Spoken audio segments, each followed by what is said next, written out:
And we are live. Phil Tarrant, Tom Panos, Real Estate Exposed, home stretch for the year. Tom, only 2 more episodes before we break up for the Chrissy break, mate. You're pumped, you're excited. I know you'll miss me every Thursday.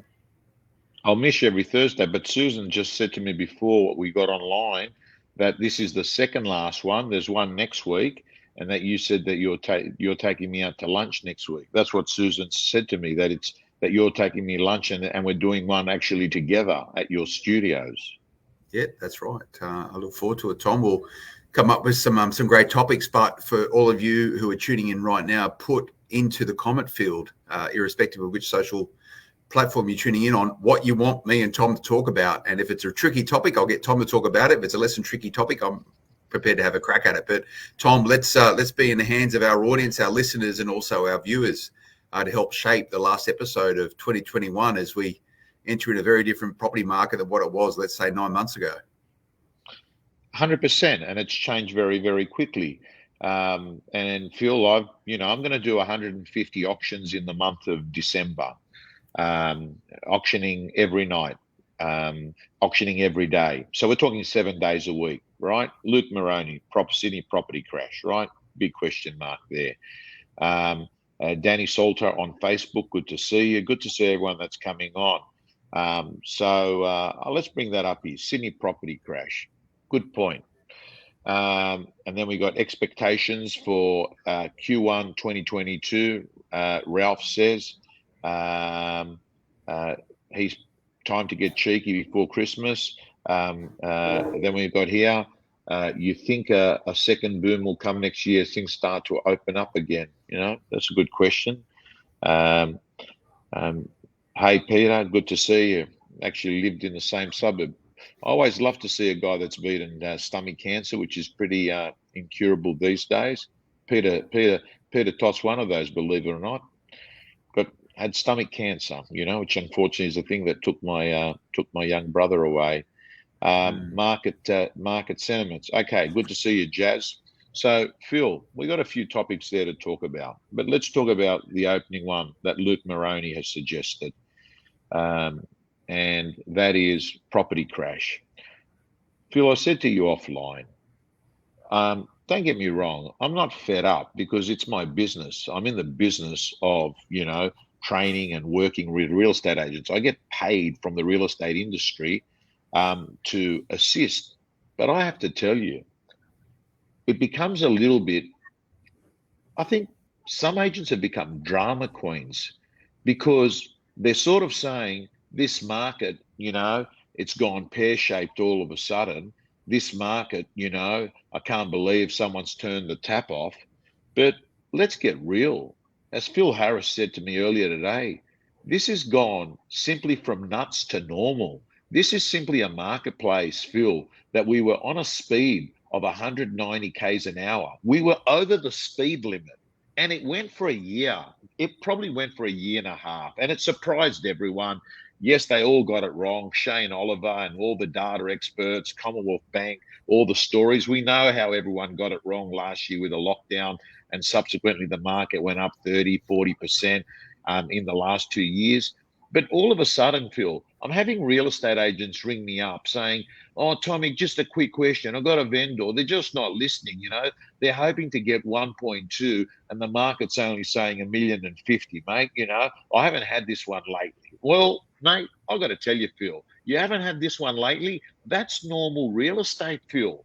Normal real estate, a normal market is a vendor thinks their home's worth this and the buyer is here, and your job to get paid 20 grand, which is roughly the fee an agent gets on average, a commission of 20 grand, is to put the damn things together. You're not going to get paid as much as Scott Morrison just opening up doors and letting people come through the property. You've got to bring some value proposition into it.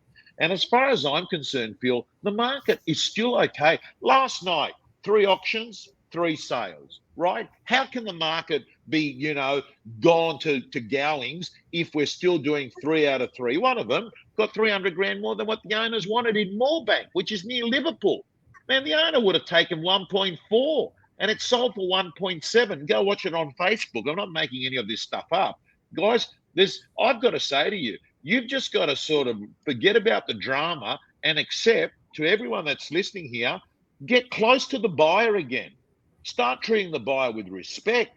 Start hanging out with the buyer, finding out what they want. And then what you do is start hanging out with the vendors. Start getting close to the vendors. So guys and girls, what does that mean? Tell the vendors, hey, here's the situation. And to be quite frank, any vendor out there, you got to also remember, Phil, for nearly every vendor that's involved in a transaction, they're nearly always buying a property afterwards. What difference does it make if you actually end up not getting a boom price because you're not paying a boom price? Well, hello, it's probably better for you if you're an upgrader. You might have a bit to choose from.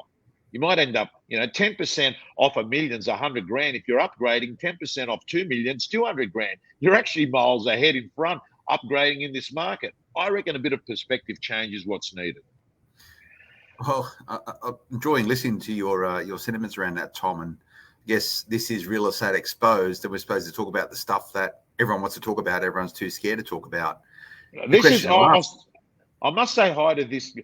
She came over and she said she was at that auction yesterday. She was there, and she's saying, the lucky owner, right? And there's a local agent. This guy's in that area. So Phil, anyway, sorry to interrupt, but I've got to tell. Yeah, I love it when I see people that have been, at an auction on the night before and then they jump on the show. Well, I'd say to that lucky owner there that if you use a different auctioneer, you probably got to get a better price. But anyway, Tom's adequate at best. But what I was going to say, Tom, I got the job done. What I was going to say is that there's a lot of positive byproducts of a hot market for real estate agents, but there's a lot of negatives as well. And I think probably one of those key negatives is that it really festers a lot of arrogance and ego within agents during hot markets. And it's a real reality check when markets change. And guess what? If you're in real estate, markets change. It's an absolute given. So it's been pretty easy to be a real estate agent in these last 12 months, Tom. People might hate me for saying that, but it's the fact and it's the truth. Yeah, it is. Because, Phil, let's be clear. What did you have to do to sell real estate for the last 12 months? Go to an owner. The owner says, I want $2 million for my home. You say, yeah, I can do that for you. You go, they give you a key. You take the key. You come back the next weekend. You put it in the door. You open it up. You sit there. You don't even bother taking any names down. You sit there, probably staring at your mobile phone, having a look at what's going on there. Bit of social media. Yeah, beautiful. Oh, you might be chasing a girl that you've been chasing and you've been texting back and forward. Oh, buyer comes up. Oh, we want to buy this. Oh, yeah, they want $2 million. Yeah, okay, what do we have to do? Oh, you want to buy it? Yeah, want to buy it. Okay, great. Sign the contract. Give us a 10%. Oh, beautiful. Okay, just there? Yeah, that's it. Deal done. Hey, that's not normal. That's abnormal. That happens during a boom every so often. You got one in the last year and a half, right? Normal real estate is, how much does the owner want? $2 million. $2 million? Have they got nuts in their head or something? What do you think it's worth? 1.8. Oh, you're not going to get it for 1.8. Oh, yeah, well, let's get to work. Let's narrow the gap. Let's put this deal together. That's what you get paid for in real estate, mate. What do you think? You're going to get paid $300-400 grand a year in real estate just taking orders. That's what sales reps at KitKat do. When you go selling stuff at supermarkets, 60 grand a year, Toyota Camry, superannuation, 3% increases on your salary. Doesn't get much better, but that's what order taking pays. Sorry to be so hard, but Phil, I just think to myself, things are still pretty good, mate. Like, they're good, but when you use a reference point of abnormal as being normal, that's when you actually become deceptive. But I think, Phil, what do we got? We got 2 weeks left to Christmas.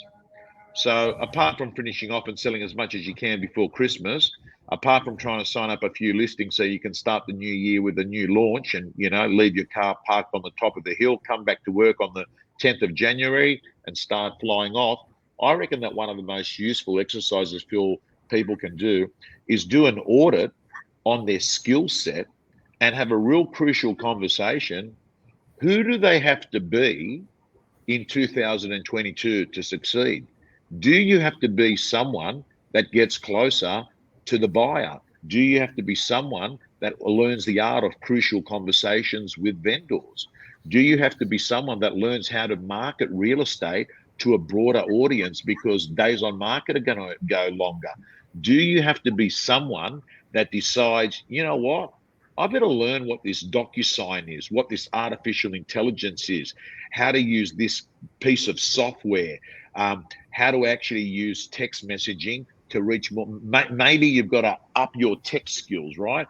I think it's a good time to sort of reassess, are you real estate fit? Are you fit enough to actually survive in a market that needs a different skill set? Mate, good question to ask yourself, Tom, and I guess this comes to the utility of a bloke like you. You know, you're a leading real estate coach. I know a lot of the best agents in Australia, the most accomplished agents in Australia, still sort of rely on their relationship with you to help steer and guide them. Do you personally, as a coach, have less relevance in a hot market versus your relevance in a less than hot market? So the market that we're moving into, where it's a very different set of skills and attitudes that's going to get you going in the right direction in real estate, do you do a better job in that market, or is it largely irrelevant? Now, when markets change, people seem to, the inquiry levels go a lot higher in the world of training. Not just me, it would be in all trainers. And the reason why is everything's working till it's not, if you know what I mean. And if it's not broken, don't fix it. But then all of a sudden, oh, wow, look at this. I've got 11 properties I've passed in and they're not being sold.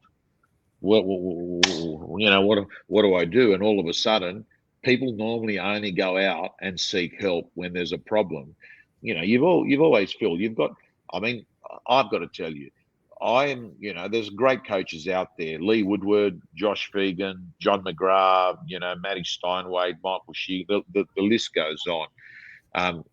I seem to be what is best described in normal markets as a panic button coach, because I actively don't have a business model where I'm looking to do a lot of one-on-one coaching. We actually refer it out, But I am what you call a panic button coach. I get the phone call at 8:30 at night, and there's some weird phone calls that you get late at night, Phil. I've had phone calls, mate. I get the phone calls, mate. Tommy, sorry to do this to you. I've been stupid, mate. I've been stupid. I've done something I shouldn't have done, and it's a panic button, like they ring me. They ring me to tell me that they've been stupid and they've been seeing someone behind their wife's back, and their mobile phone's been discovered, or their best salesperson has opened up an office across the road from them, and it came as a shock. So it appears that's what happens with me, or situational coaching, where, mate, I've got this situation, the vendor's in this situation, what do I do? But I think yes, you are right. Harder markets. Real estate, Jim, skyrocketed during the first lockdown. That was a big turning point. There you go. Big. There was a lot of fear that the world was going to fall apart, and people said, we better hear what everyone else is doing. So Phil, I don't know what it's like, and you've got a whole sales team. You've got lots and lots of salespeople that work in your media business, right? I'd be very interested to know what's the pulse rate of the sale. What are your people telling you about the state of the commercial market and people making decisions? Yeah, well, I think there's an art to getting people to make decisions. There's probably something we can talk at length at another time, but I would categorize the tempo of our sales team right now as probably one of the best it's been. They're highly engaged, they're connected, they're well incentivized, they're focused, they have good leadership, both within their respective teams, but also at a corporate level under guys like Russell Stevenson and Alex Whitlock. They're highly engaged, and mate, they're hungry. They're at it. That's an attitudinal thing. On a market level, mate, markets are pretty good across everywhere that we operate.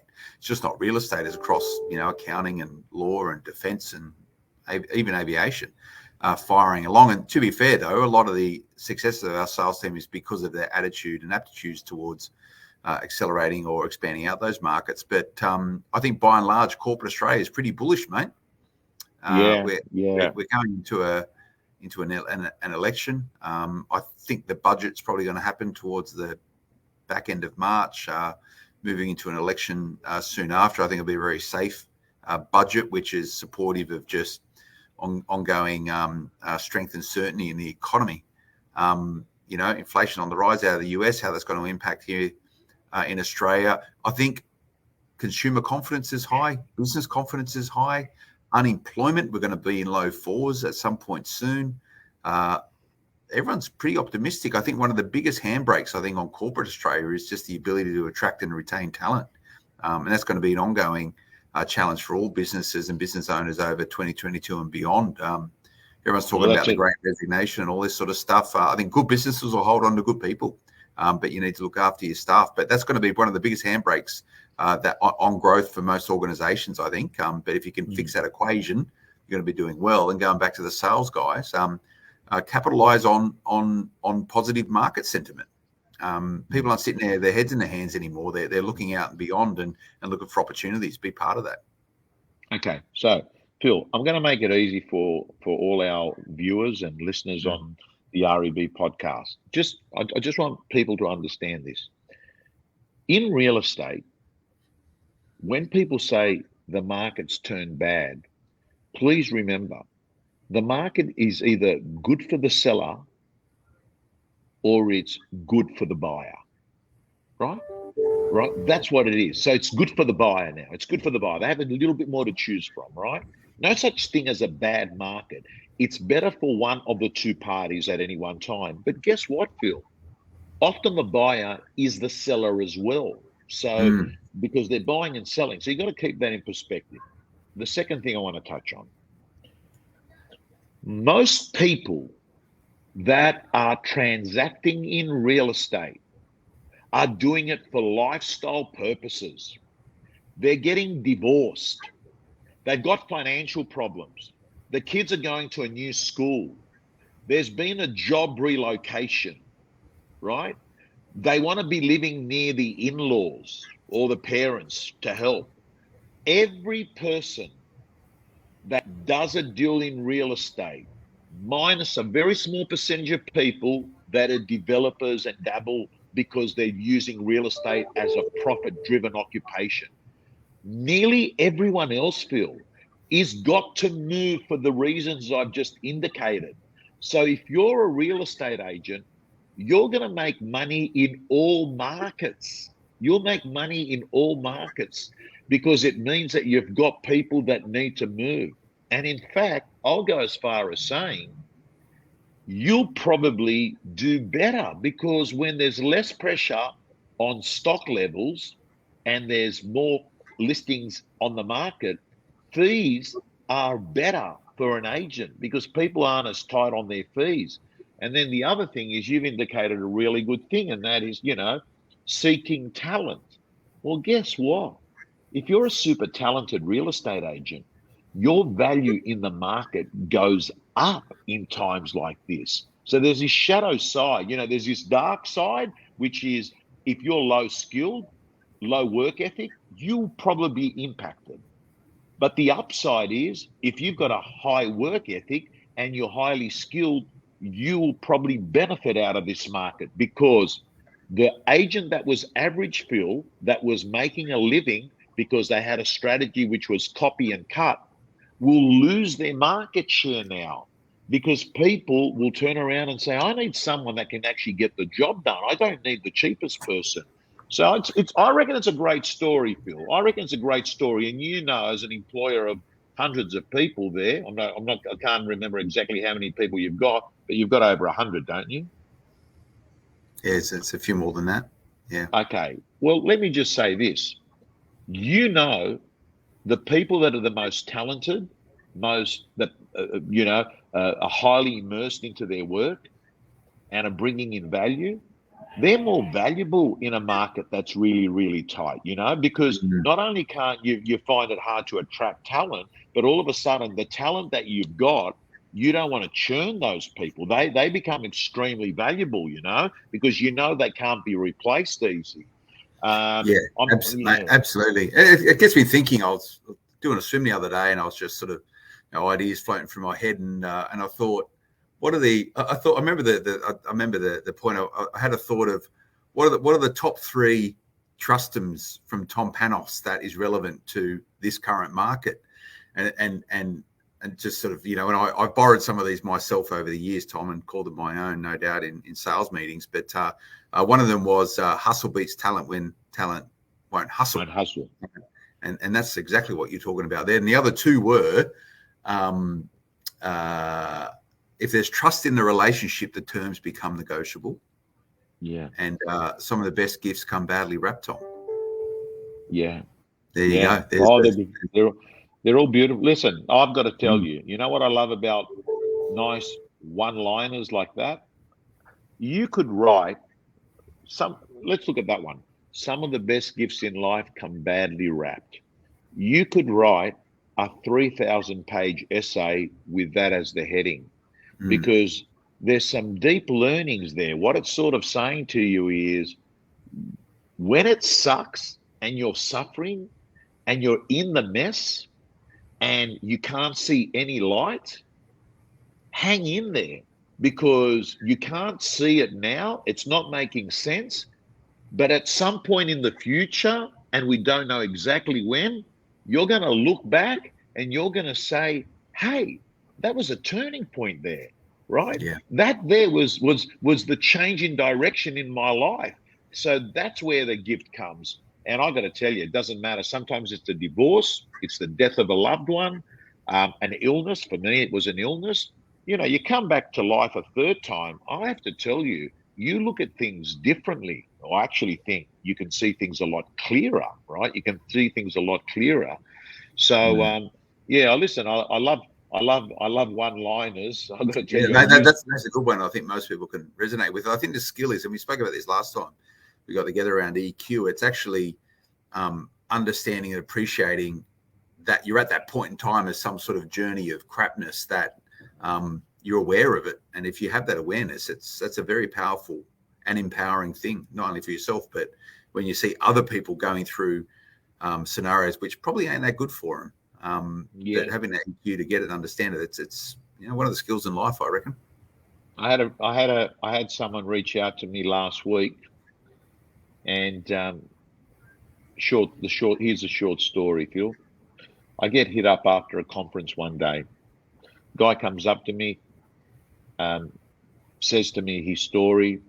You could tell he was struggling. I thought he was a little bit teary. The long and short of it is, young real estate agent, got into real estate, dropped out of university, comes from the western suburbs, out west near past St. Mary somewhere. Gay guy, pretty much got thrown out of his home because he had parents that weren't accepting, and you could tell low self-esteem. And he sat there and he told me all these things that went wrong in his life, right, for around 2-3 minutes. And I said to him, listen, I want to let you know that everything that's happened to you doesn't sound great. I said, but I want to leave you with this. Because what I found out, it was 3 or 4 generations of unemployment in that family tree, if you want to call it, right? It was dysfunctional. I said, I'm not taking away from that, but I want to let you know, you could be the first millionaire in your family. I want you to think about that. And the second thing I want to let you know is that this is going to go 2 ways.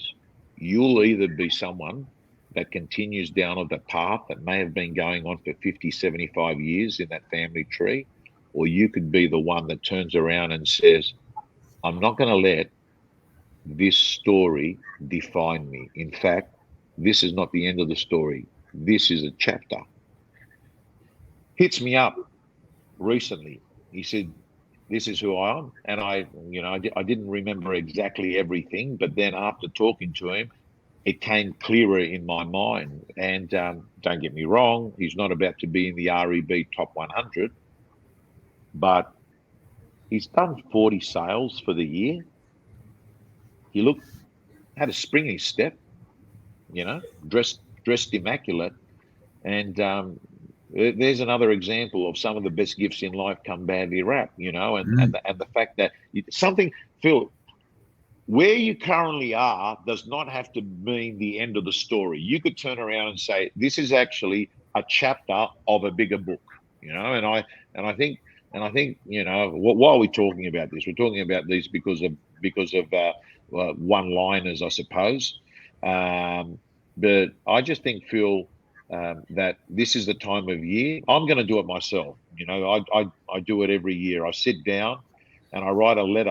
I'm terrible at writing 50-page business plans. It's not me. I struggled through the accounting side of my university degrees, and I struggled through anything to do with finance, and I struggled through anything that is too detailed. But there's one thing I learned at uni, very powerful. I'd love you to share it with your team, Phil. It's a letter from the future. Everyone should write a narrative, a story of what great looks for them in 2022, and to write it in a format of a letter dated the 31st of December 2022. Write it back to yourself and describe it as if it's been achieved. You describe, like for me, Tom, what an amazing year I'm talking aloud here. What an amazing year it's been. You got down to 14% body fat after years of struggling with illness and stop-start attempts at exercise. In addition to that, you're able to grow your real estate gym membership by 20%. You concluded the year with 1,000 auctions. You were able to complete 2,000 events. Your companies that you represent were over the moon and renewed their agreements for a further 2 years. On and on and on. You describe, Phil, health, business, financial, career, and take a photo of it. Some people actually do a video. They actually describe it on video. And I think what you do is you listen to it every so often, because as the year gets on, Phil, you get dark days, you get good days, you get weeks that aren't so good, and then it's always good to advertise to yourself why you're doing what you're doing. It just helps make more sense. Internal propaganda, and what they say, Tom, most people overestimate what they can achieve in a day or a month, but underestimate what they can achieve in a year. So what you're doing there is just structurally goal setting, and you need to check in with that, make sure you're on the right path. It's good tip, mate. I might do that this year. I might get my kids to do it as well. Write a letter to themselves. Start goal setting early, mate. I think it's a really important skill set. I think it's a great. I finished having a session with Sarah Burke, who's a great real estate agent in Western Australia, in Perth. I'll tell you, she could be watching this. I just finished it just before he came on here. So second year in real estate, she's on track to write over $1 million. And she just said, I've got this whiteboard here, and she goes, it's funny how the start of the year I wrote out things that I wanted. She goes, I wanted to buy a home, and she goes, I bought one 4 weeks ago. It was like this deadline was there, 31st of December, and I wanted to write this sort of numbers. And she goes, it's interesting how it's not like, she goes, I'm a very good goal setter, but it's interesting how these things that I sort of wrote out, I sort of headed in that direction.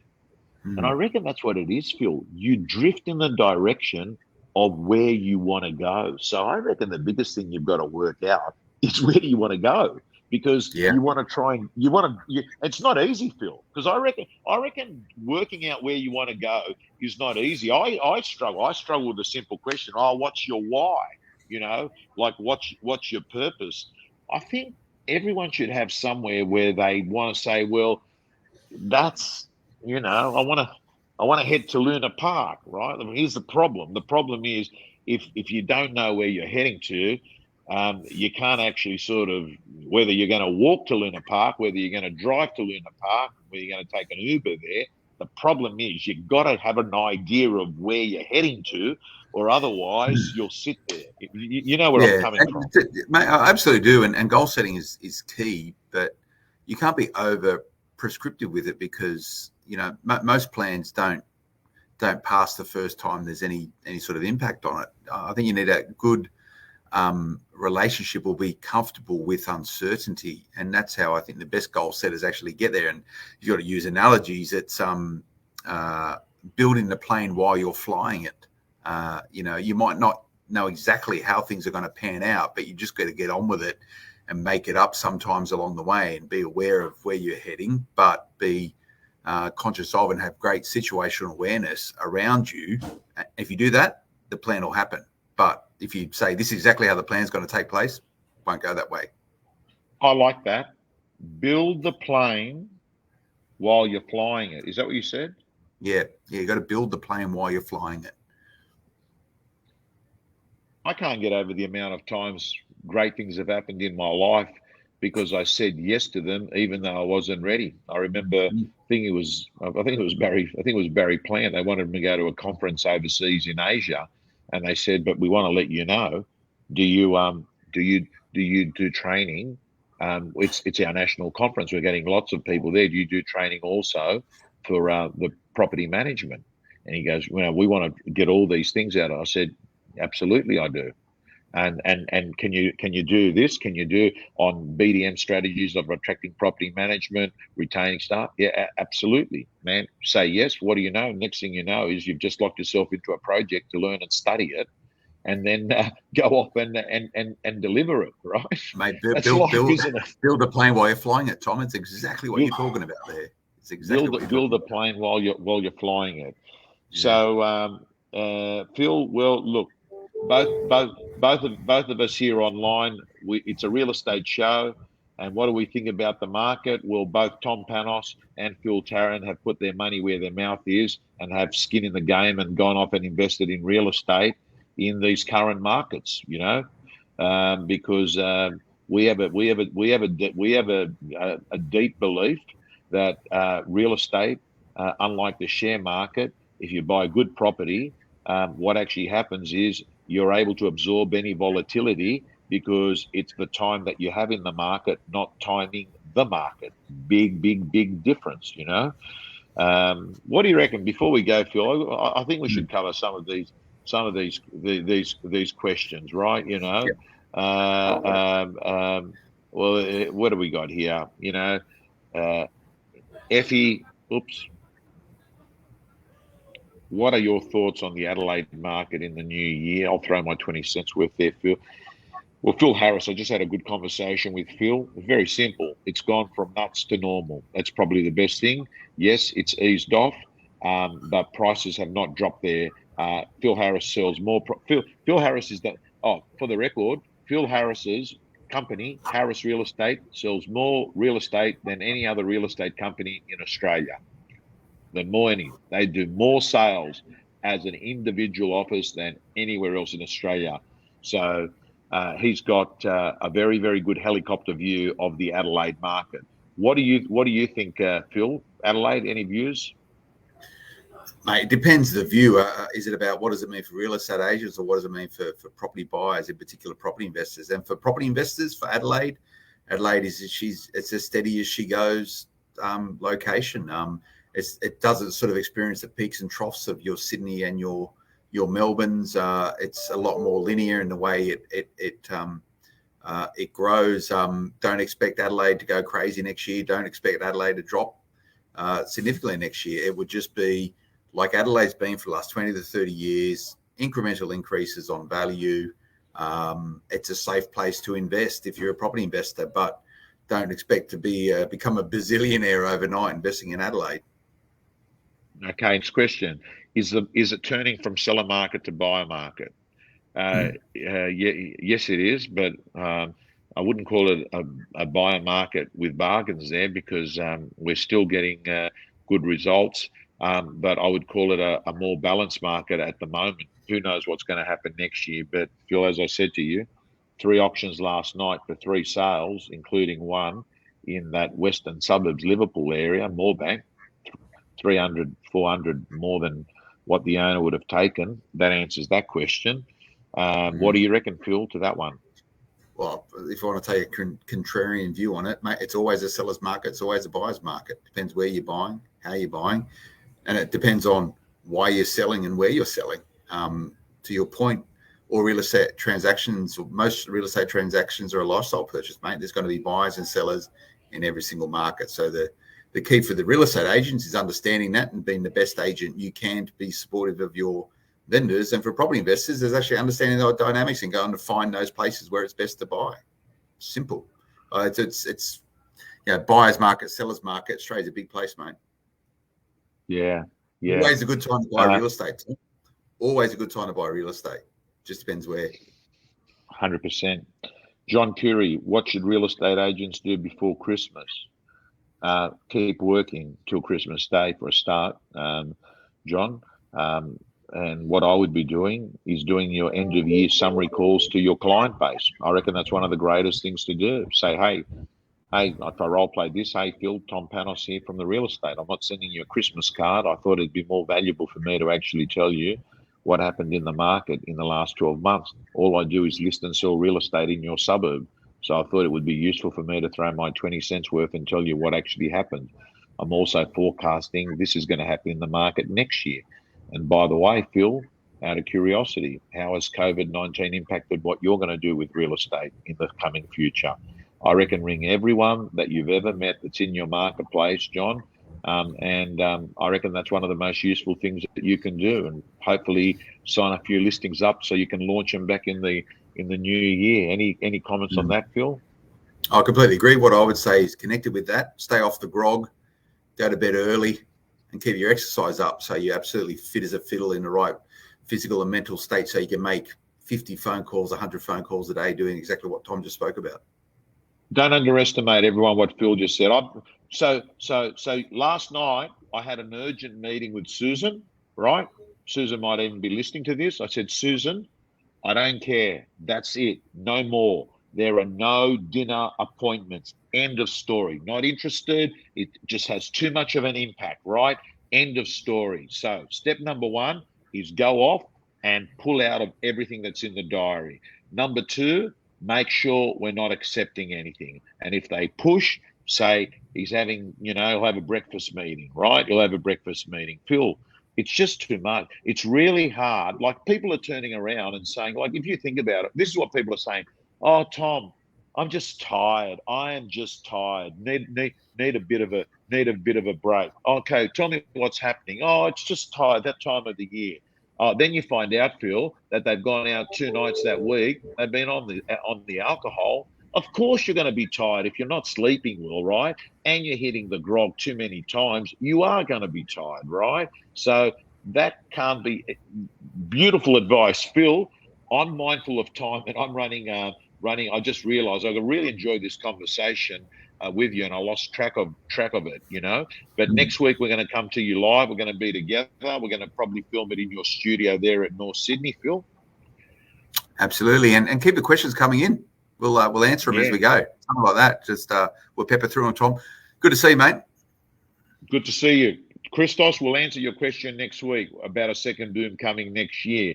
And for those of you that are watching, I don't think it's as a stupid question as what everyone thinks, right? Like I wouldn't write it off. Anything is possible. We've seen that in the last 18 months. Signing off, everyone.